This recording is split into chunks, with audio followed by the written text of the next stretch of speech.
वैशाख मास की कथा। हिंदू धर्म में वैशाख मास को बहुत ही पवित्र और पुण्य देने वाला माना गया है।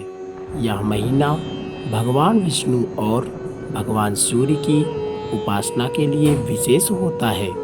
इस मास में स्नान, दान और व्रत करने से व्यक्ति के सभी पाप नष्ट हो जाते हैं और उसे सुख समृद्धि की प्राप्ति होती है। प्राचीन समय की बात है, एक नगर में धर्मपाल नाम का एक गरीब ब्राह्मण रहता था। वह बहुत ही ईमानदार और धार्मिक प्रवृत्ति का व्यक्ति था, लेकिन उसकी आर्थिक स्थिति बहुत खराब थी।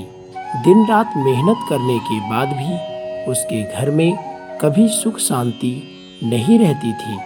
उसकी पत्नी और बच्चे अक्सर भूखे सो जाते थे। एक दिन दुखी होकर धर्मपाल जंगल में चला गया और भगवान से प्रार्थना करने लगा, हे प्रभु, मैंने कभी किसी का बुरा नहीं किया और फिर भी मुझे इतना कष्ट क्यों मिल रहा है। तभी वहाँ एक संत प्रकट हुए। उन्होंने धर्मपाल से कहा, हे ब्राह्मण, यह सब तुम्हारे पिछले जन्म के कर्मों का फल है, लेकिन यदि तुम वैशाख मास में नियम पूर्वक स्नान, दान और भगवान विष्णु की पूजा करोगे तो तुम्हारे सभी दुख दूर हो जाएंगे। संत की यह बात सुनकर धर्मपाल ने निश्चय किया कि वह पूरे वैशाख मास में नियम पूर्वक पूजा करेगा। अगले दिन से वह रोज सुबह सूर्योदय से पहले उठकर नदी में स्नान करने लगा और भगवान विष्णु का ध्यान करता।